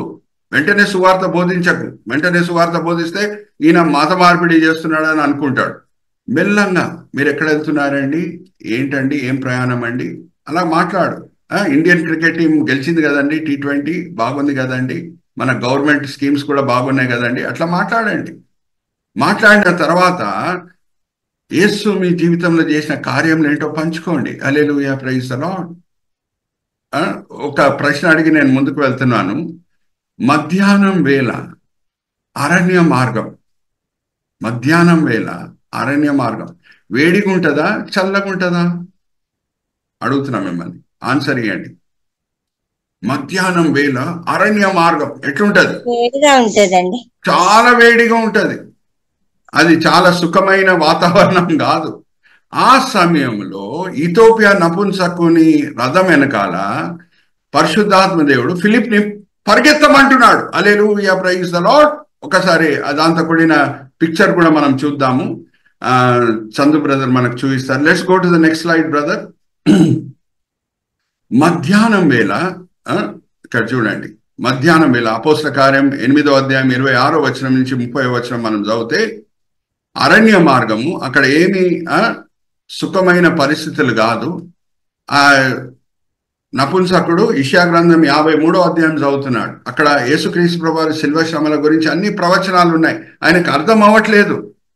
కానీ ఎవరన్నా దాని అర్థం ఏంటో ఆయనతో మంచిగా పంచుకుంటే, దాని మర్మాలేంటో ఆయనకి అర్థమయ్యేటట్లు చెప్తే ఈయన మారు మనసు పొందుతాడు. ఇథియోపియా నపుంసకుడు రక్షణ పొందుతాడు. చూడండి ఫిలిప్ ఎలాగ పరిగెత్తుతున్నాడు. మధ్యాహ్నం వేళ, ప్రభువా సాయంత్రం వేళ వెళ్తాను ప్రభువా, టెంపరేచర్ తగ్గుతుంది, వేడి తగ్గుతుంది, అప్పుడు నేను పరిగెత్తుతాను ప్రభువా అని అనట్లేదు. వెంటనే విధేయత చూపించాడు. Hallelujah, praise the lord. Are you all understanding? దాని వలన వెంటనే ఒక ఆత్మ రక్షింపబడింది. Let's go to the next side picture brother. ఇక్కడ చూడండి, వెంటనే ఆ ఇథియోపియా నపుంసకుడు బాప్తిజం కూడా తీసుకుంటున్నాడు. Are you all understanding?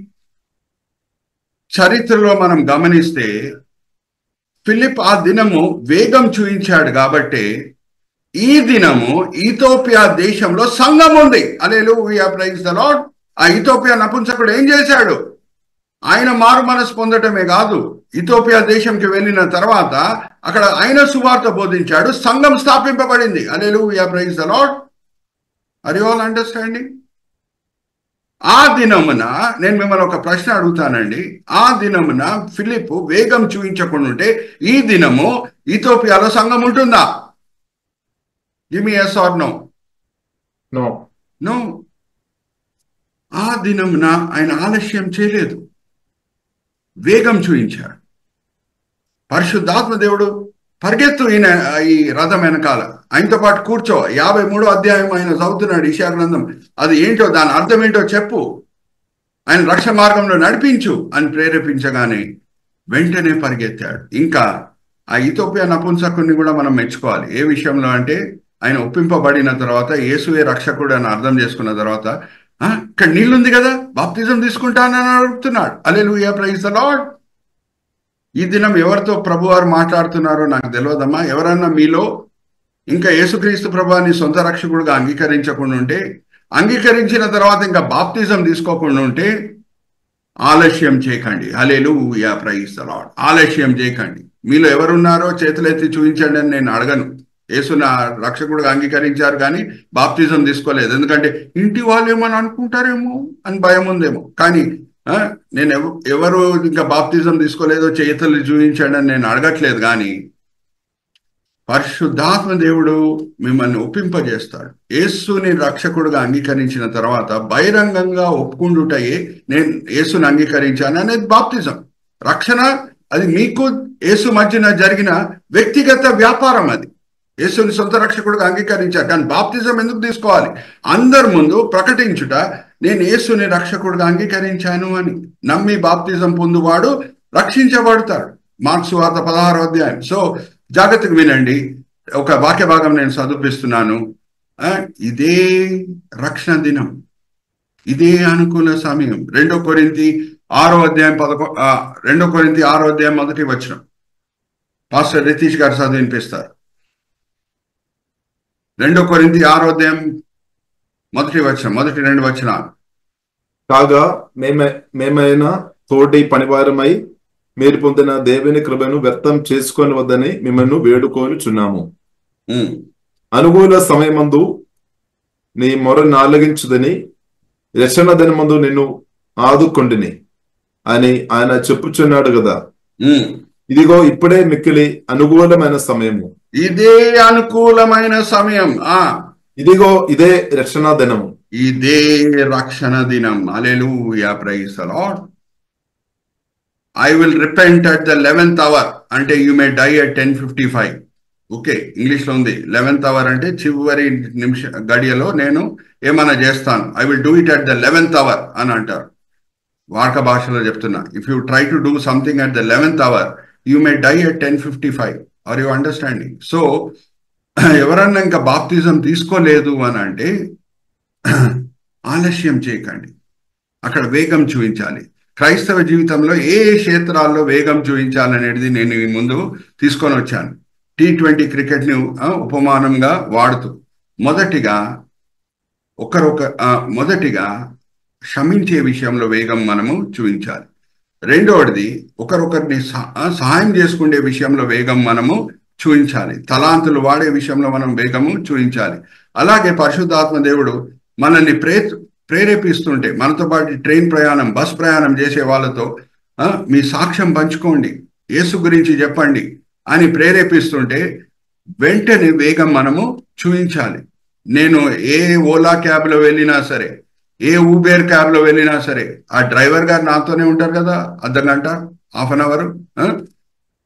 ఖచ్చితంగా యేసు నా జీవితంలో చేసిన కార్యంలేంటో నేను పంచుకుంటాను, నా సాక్ష్యం పంచుకుంటాను. యేసు నన్ను ఎలాగా పాపం నుంచి రక్షించాడో, దాని తర్వాత ఎలాగ సేవకి పిలిచాడో అన్ని కూడా నేను అర్ధగంటలో నేను చెప్పేస్తాను, దేవుని కృపచేత, ఆయన శక్తి మీద ఆధారం పడి. ఒక మాట నేను చెప్తున్నాను, జాగ్రత్తగా వినండి, చాలా ముఖ్యమైనది. పాస్టర్ రితీష్ గారు భయపడకండి. నేను నైట్ 12 o'clock ఫోన్ చేసి, రితీష్ గారు నాకు 24 గంటల్లో 10 లక్షల రూపాయలు కావాలి అని అడిగితే, పాస్టర్ రితీష్ గారు బహుశా సహాయం చేయాలని కోరుకుంటారు, 10 లక్షల రూపాయలు నాకు ఇవ్వాలని కూడా కోరుకుంటారు. కానీ ఆయన ఎప్పుడు ఇవ్వగలుగుతారు పాస్టర్ రితీష్ గారు నాకు 10 లక్షల రూపాయలు అని అంటే, ఆయన దగ్గర అది ఉండాలి, లేకపోతే ఆయన పాపం ఇవ్వలేడు, ఇవ్వాలని కోరుకున్నా సరే ఇవ్వలేడు. అలాగే సాక్ష్యం ఉంటేనే మనం సాక్ష్యం పంచుకోగలుగుతాం. హల్లెలూయా, ప్రైజ్ ది లార్డ్. యేసు ప్రేమని మనం రుచి చూసుంటేనే, యేసు శక్తిని మనం అనుభవించి ఉంటేనే, ఆయన నమ్మకత్వంని మనం ప్రతిదినం అనుభవించి ఉంటేనే ఆయన గురించి మాట్లాడగలుగుతాం. Are you all understanding? అందరికి అర్థమవుతుందా? మన దగ్గర ఏముందో అదే మనం పంచుకోగలుగుతాం, మన దగ్గర ఏముందో అదే మనం పోగొట్టుకోగలుగుతాం. అపవిత్రంగా అన్యుల ముందు మనం ప్రవర్తిస్తే, అన్యుల ముందు మనం ప్రవర్తిస్తే మన సాక్ష్యంని పోగొట్టుకుంటాం. అవునా కదా? ఏముందో అదే మనం పంచుకోగలుగుతాం, ఏముందో అదే మనం పోగొట్టుకోగలుగుతాం. Are you all with me? So let's go to the next test, Chandu brother. First వచ్చి స్పీడ్, రెండోది will go to the next slide. ఎక్కడ చూడండి, నెక్స్ట్ స్కోర్.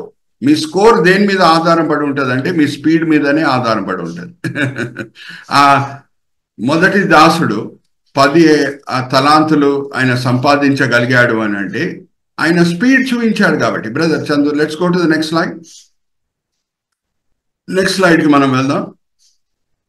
మన స్పీడ్ మీదనే మన స్కోరు ఆధారపడి ఉంటుంది. నేను సింపుల్ ప్రశ్న అడుగుతున్నాను. అదే ఆ మొదటి దాసుడు తలాంతుల ఉపమానంలో ఆయన స్పీడ్ చూపించకుండా ఉంటే ఆ 10 తలాంతులు ఆయన సంపాదించుటకు వీలయ్యేదా? Give me yes or no? No.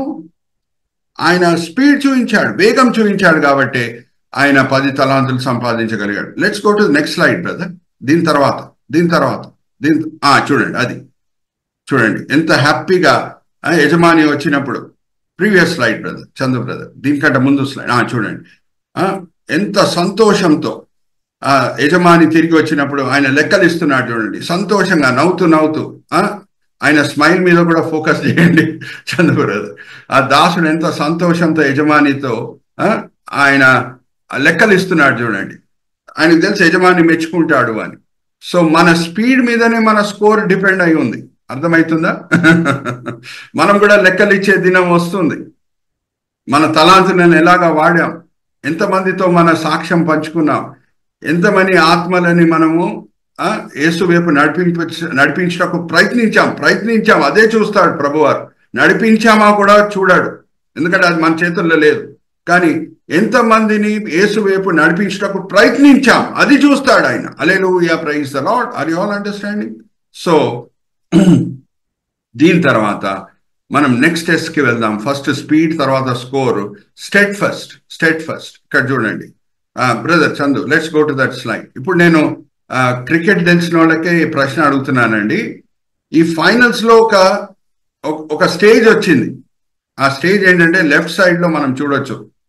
Indian score 176 అండి. సౌత్ ఆఫ్రికా 147 ఫర్ 4 లో ఉంది. అంటే 6 వికెట్స్ ఉన్నాయి, 30 రన్స్ కొట్టాలి అంతే. 30 బాల్స్ ఉన్నాయి T20 క్రికెట్ లో. జాగ్రత్త వినండి. ఫైనల్స్ లో ఒక పరిస్థితి వచ్చింది. 147 for 4 సౌత్ ఆఫ్రికా స్కోర్. అంటే ఇంకా 6 వికెట్స్ ఉన్నాయి చేతిలో, 30 బాల్స్ ఉన్నాయి, 30 రన్స్ కొట్టడము పెద్ద కష్టమా అండి? T20 క్రికెట్ లో 6 వికెట్లు ఉన్నప్పుడు కష్టమా? కాదు. అంటే ఆ స్టేజ్ లో ఎవరన్నా ఏమన్నా అంటారు, ఇండియా గెలుస్తుందని అంటారా, సౌత్ ఆఫ్రికా గెలుస్తుందని అంటారా? 30 బాల్స్ లో 30 రన్స్ సౌత్ ఆఫ్రికా కొట్టడం సులభం కదా. 6 వికెట్స్ ఉన్నాయి, ఎవరు గెలుస్తారని అనుకుంటారు ఆ టైంలో? సౌత్ ఆఫ్రికా గెలుస్తుందని అనుకుంటారు. కానీ మన ఇండియన్ బౌలర్స్ ని, ఫీల్డర్స్ ని మెచ్చుకోవాలి, టీం ని మెచ్చుకోవాలి. వాళ్ళు నిరాశపడలేదు, ఆ సమయంలో కూడా ప్రయత్నిస్తూనే ఉన్నారు.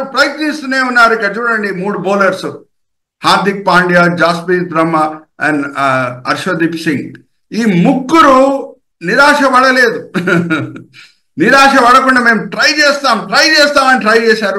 ఫైనల్లో ఇండియా గెలిచింది. హల్లెలూయా, ప్రైజ్ ది లార్డ్. సో మనము స్టెడ్ ఫస్ట్ అంటే ఇంగ్లీష్ లో దాని అర్థం ఏంటంటే తెలుగులో పట్టుదల మనం చూపిస్తున్నామా క్రైస్తవ జీవితంలో?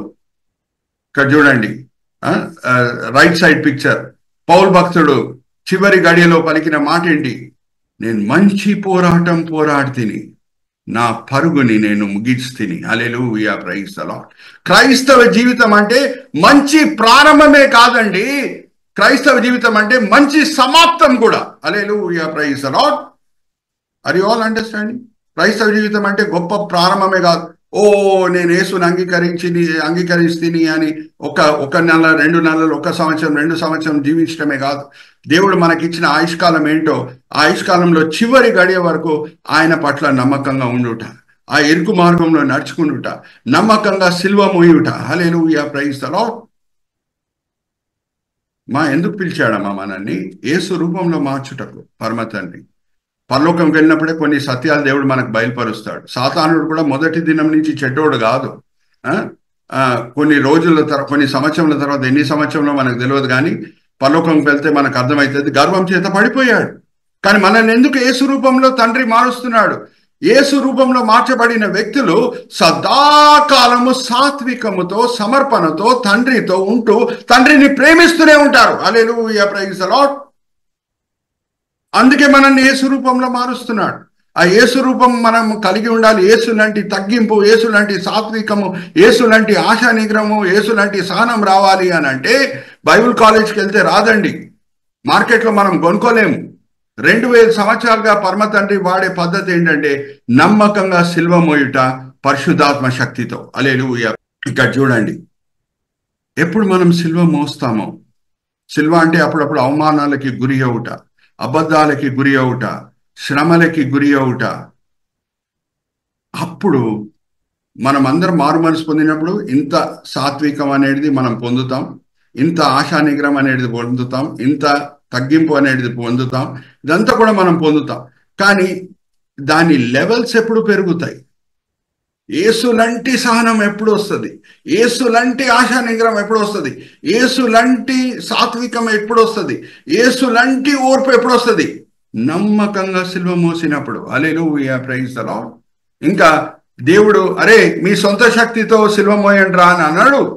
24 గంటలు జీవజలం మన హృదయంలో పొర్లుతూనే ఉంటది. రైట్ సైడ్ పిక్చర్ చూడండి, పరిశుద్ధాత్మ సన్నిధిలోనే ఆనందం ఉన్నది, శక్తి ఉన్నది. హల్లెలూయా, ప్రైజ్ ది లార్డ్. అందుకు ఒక క్రైస్తవ జీవితంని ఒక భక్తుడు ఏమన్నాడంటే out side pressure, inside pleasure అని అన్నాడు. మరి చెప్తున్నాడు, అవుట్ సైడ్ ప్రెషర్ బయట నుంచి ఒత్తిడి, కానీ ఇన్సైడ్ ప్లెషర్ లోపల మాత్రం పరలోక ఆనందం. దాన్ని బట్టి మనం సిల్వ మోయగలుగుతున్నాం. Are you all with me? So ఆ పట్టుదల మనం చూపిస్తున్నామా ఇరుకు మార్గంలో నడుచుకునే విషయంలో, సిల్వ మోసే విషయంలో?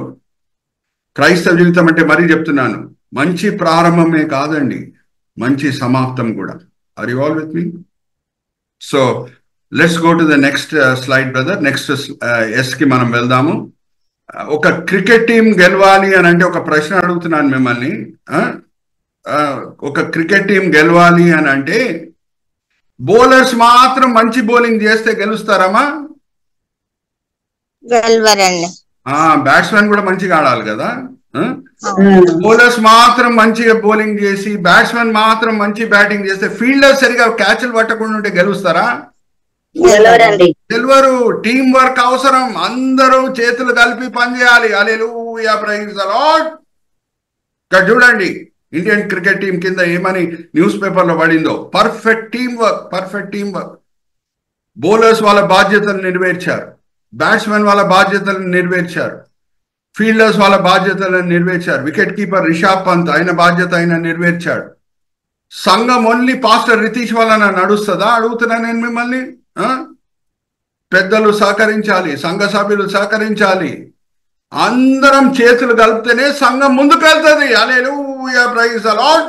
ఇక్కడ చూడండి మొదటి కొరింథీయులకు రాసిన పత్రిక 12వ అధ్యాయం 12వ వచనం నుంచి 26వ వచనంలో ఏమని రాయబడి ఉన్నది? పౌలు భక్తుడు ఏమంటున్నాడు? సంఘం ఒక శరీరం లాంటిది. ఒక శరీరం ఆరోగ్యంగా ఉండాలి అని అంటే అక్కడ ఉన్న అవయవాలన్నీ కూడా మంచిగా పనిచేయాలి. నేను ఒక సింపుల్ ప్రశ్న అడుగుతున్నానండి. ఒక శరీరంలో హార్ట్ బాగా పనిచేస్తుంది, హృదయం మంచిగా పనిచేస్తుంది, ఊపిరితిత్తులు బాగా పనిచేస్తున్నాయి, మెదడు బాగా పనిచేస్తుంది, కిడ్నీస్ సరిగా పనిచేయకుండా ఉంటే ఆరోగ్యంగా ఉన్నట్ట, ఆరోగ్యంగా లేనట్ట మనం చెప్పగలుగుతామా? హార్ట్ బాగానే ఉంది కదా, ఊపిరితిత్తులు బాగానే ఉన్నాయి కదా, మెదడు బాగానే ఉంది కదా, కానీ కిడ్నీ సరిగా పనిచేయకుండా ఉంటే ఆరోగ్యంగా ఉన్నట్ట శరీరం? అడుగుతున్నాం మిమ్మల్ని. Yes or no? No. So Paul భక్తుడు ఏమంటున్నాడు? సంఘం ఒక శరీరం లాంటిది, మనం అందరం కూడా అవయవం, దాంట్లో అన్ని అవయవాలు కలిసి పనిచేయాలి. చెవు, నేను కన్ను అయి ఉంటా, కన్ను నేను చెవు అయి ఉంటా అని అంటే శరీరం ఆరోగ్యంగా ఉంటుందా? ఉండలేదు. చెవు లేకుండా ఉంటే మరి ఎట్లా వింటాం? కన్ను లేకుండా ఉంటే ఎలా చూస్తాం మనం? మరి చెప్తున్నా, ఒక పరిచర్య ముందుకు వెళ్ళాలి, ఒక సంఘం ముందుకు వెళ్ళాలి, గ్రేస్ అండ్ గ్లోరీ మినిస్ట్రీస్ ముందుకు వెళ్ళాలంటే ఓన్లీ పాస్టర్ రితీష్ గారి వలన వీలు కాదు. అందరి చేతులు కలపాలి. మా స్థానిక సంఘం రెహోబోత్ ప్రేయర్ హౌస్ అది ముందుకు సాగాలంటే ఓన్లీ పాస్టర్ సురేష్ మనోహరన్ వలన వీలు కాదు. ఈవెన్ ఈ జూమ్ మీటింగ్ కూడా ముందుకు వెళ్ళాలి అంటే ఓన్లీ పాస్టర్ రితీష్ వలన వీలు కాదు. వాళ్ళ పాత్రలని వాళ్ళు వహించాలి. నా చందు బ్రదర్ ఉన్నారు. చందు బ్రదర్ ఎంత చక్కగా స్లైడ్స్ చూపిస్తున్నారు చూడండి. ఆయన స్లైడ్స్ చూపించకుండా ఉంటే నేను అన్ని కూడా ఇంత తేటగా మీతో పంచుకోవడానికి వీలయ్యేది కాదు. We are both a team. అప్పుడప్పుడు నేను చందు బ్రదర్ ఏమని అంటామంటే మేము ఇడ్లీ సాంబార్లు అంటే వాళ్ళం అని అంటాం. ఇడ్లీ లేకుండా ఉంటే సాంబార్కి పని లేదు, సాంబార్ లేకుండా ఉంటే ఇడ్లీకి పని లేదు. Are you all understand? ఈ మాటలు నేను ఎందుకు చెప్తున్నానంటే వీఆర్ అ టీమ్. మనం ఒక టీం అయి ఉన్నాం సంఘంగా. చివరి మాట నేను చెప్పి ముగిస్తున్నాను. ఇప్పుడు వరకు మనం ధ్యానించిన 4 Sలు ఏంటంటే స్పీడ్. చందు బ్రదర్ కూడా మనకు చూపిస్తారు చూడండి. మనం వాడిన సబెడింగ్స్ ఇప్పుడు వరకు మనం చూసింది ఏంటంటే స్పీడ్, స్కోర్, స్టెడ్ఫాస్ట్, సినర్జీ. సినర్జీ అంటే టీం వర్క్, సినర్జీ అంటే టీం వర్క్. ఫైనల్ గా సెటిల్మెంట్. సెటిల్మెంట్ అంటే బహుమానం. ఇక్కడ చూడండి, అక్కడ న్యూస్ పేపర్ నుంచి దీన్ని మీకు పిక్చర్ చూపిస్తున్నా. BSCCI has announced prize money of 125 crores for Team India. చూడండి ఎంత గొప్ప బహుమానము. మధ్యలో ఒక ముసలాయన కనిపిస్తున్నాడు. ఆయన BCCI ప్రెసిడెంట్ రోజర్ బినీ. ఆయన కూడా 1983 వరల్డ్ కప్ లో అందరికంటే ఎక్కువ వికెట్స్ తీశాడు. ఆయన ఇప్పుడు మన BCCI president. Cricket board president ఎవరు అంటే రోజర్ బినీ గారు. ఆయన 1983లో వరల్డ్ కప్ ఇండియా గెలిచినప్పుడు ఆ టోర్నమెంట్ లో అందరికంటే ఎక్కువ వికెట్స్ తీసింది ఆయనే. So anyway, coming to the point, 125 crores prize money అంటే గొప్ప బహుమానమా కాదా? Yes or no? Yes, right answer. కానీ విజయవంతంగా జీవించిన క్రైస్తవునికి దేవుడిచ్చే సెటిల్మెంట్ ఏంటి, బహుమానం ఏంటి? అరే 125 crores కంటే గొప్పది. మొదటి కొరింథీ 2:9 ఏముంది? ఏ కన్ను చూడలేదు, ఏ చెవు వినలేదు, ఏ మనసు ఊహించలేదు, అది దేవుడు మన కొరకు సిద్ధపరిచినట. Hallelujah, praise the lord. Are you all understanding? ఏ కన్ను చూడలేదు, ఏ చెవు వినలేదు, ఏ మనసు ఊహించలేదు. అరే BCCI ఇంత గొప్ప cricket board, Indian cricket board ఇంత గొప్ప బహుమానాలు ఇవ్వగలుగుతుందంటే దేవాది దేవుడు రాజాది రాజు ఎటువంటి బహుమానాలు ఇస్తాడమ్మా? ఒకసారి ఆలోచించండి. ఎవరైనా ఊహించవచ్చా? ఏ కన్ను చూడలేదు, ఏ చెవు వినలేదు, ఏ మనసు ఊహించలేదు. అటువంటి బహుమానాలు ఆయన మన కొరకు సిద్ధపరిచాడంట. సో గొప్ప బహుమానాలు ఉన్నాయి, అది మంచిదే. కానీ అన్నిటికంటే ముఖ్యమైన కారణం ఏమై ఉండాలి మనం విధేయత చూపించే విషయంలో అంటే, యేసు మనల్ని ఎంతగానో ప్రేమించాను, భయంకరమైన మరణంకి ఆయనను అప్పజెప్పుకున్నాను. ఆయన మొదట్లో ప్రేమించాను కాబట్టి నేను ఆయనను ప్రేమిస్తున్నాను. బహుమానాల కొరకు కూడా కాదు, ఆయనను ప్రేమిస్తున్నాను కాబట్టి ఆయన కొరకు ఏ త్యాగం అన్నా చేస్తాను. Hallelujah, praise the lord. Are you understanding? Sadhu Sundar Singh గారు ఏమన్నారు తెలుసా? ఆయన పుస్తకంలో రాస్తూ, నరకం అంటే నాకు భయం అని, నరకంలో దేవుడు తోసి వేసేస్తాడు అని నేను విధేయత చూపిస్తే దేవుడు నన్ను నరకంలో తోసివేయనుగాక.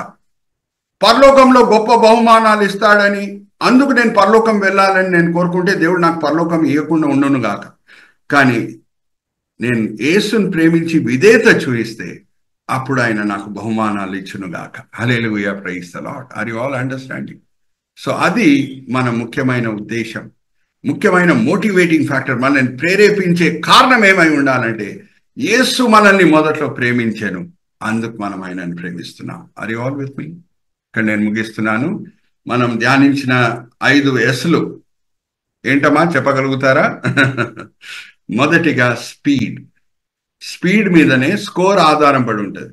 ఎంత వేగం మనం చూపిస్తున్నామో మన క్రైస్తవ జీవితంలో, క్రైస్తవ బాధ్యతలు నెరవేర్చడంలో, దాని మీదే మన స్కోర్ అంటే ఆధారం పడి ఉంటుంది. ప్రభు వారు వచ్చినప్పుడు లెక్కలు అడుగుతారు. ఆ లెక్కలు మనం సరి అయిన లెక్కలుగా మనం ఎప్పుడు చెప్పగలుగుతామంటే, మనము ఆయన ఇచ్చిన బాధ్యతల పట్ల వేగం చూపిస్తే, సిన్సియారిటీ చూపిస్తే, గంభీరత చూపిస్తే. మూడవది స్టెడ్ ఫస్ట్ అంటే డిటర్మిన్, పట్టుదల. పరిస్థితులు అనుకూలంగా లేకపోయినా సరే మంచి పోరాటం పోరాడితిని అనే మాటలు మనం పలకగలుగుతామా? పౌలు భక్తుడు 1 కొరింథీయులకు రాసిన పత్రిక 11వ అధ్యాయం చివరి వచనాలు ఏమని అంటాడు? 5 సార్లు కొరడా దెబ్బలు తింటిని, అనేక సార్లు ఆకలితో ఉంటిని, అనేక సార్లు దాహంతో ఉంటిని, అప్పుడప్పుడు వస్త్రహీనుడుగా ఉంటిని. కానీ విడిచిపెట్టాడా? ప్రభుని విడిచిపెట్టలేదు కదా. ఆయన పరిచర్యను విడిచిపెట్టలేదు కదా. హల్లెలూయా, ప్రైజ్ ది లార్డ్. అదే పట్టుదల. అందుకే చివరి గడియలో ఆయన చెప్పగలుగుతున్నాడు, మంచి పోరాటం నేను పోరాడితిని. 4వది సినర్జీ అంటే టీం వర్క్. అందరం చేతులు కలిపి దేవుని రాజ్యము వర్ధిల్లేటట్టు చేయుట. చివరిలో సెటిల్మెంట్.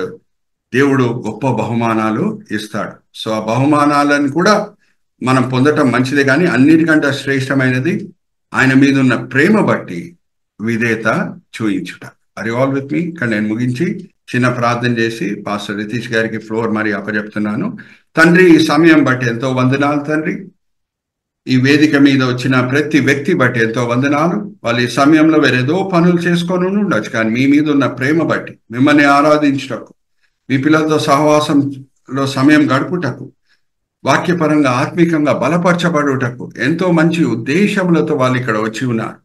అందరినీ కూడా మీరు తృప్తిపరుస్తున్నారు, దీవిస్తున్నారు, ఆశీర్వదిస్తున్నారని మేము నమ్ముచున్నాం. నిష్ప్రయోజకమైన మీ దీన దాసుడిని నించోబెట్టి మీ మహిమార్థమై వాడుకున్నారు తండ్రి. దాన్ని బట్టి నేను మిమ్మల్ని స్తుతిస్తున్నాను.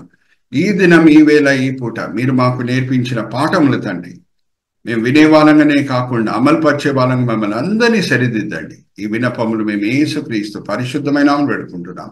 ఆమేన్, ఆమేన్, ఆమేన్. ఈ మినిస్ట్రీస్ ద్వారా అనేకులు దీవించబడుతున్నారు.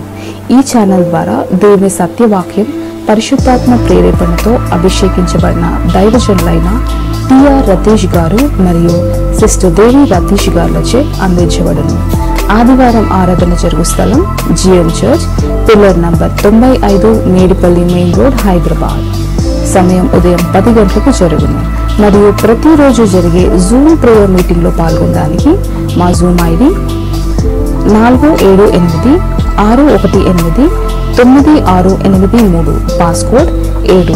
సమయం ఉదయం 4 గంటల నుండి 7 గంటల వరకు, సాయంత్రం 7 గంటల నుండి 8 గంటల వరకు జరుగును. ప్రార్థన అవసరతల కొరకు సంప్రదించవలసిన ఫోన్ నంబర్స్ 8501934577 మరియు 9010640084.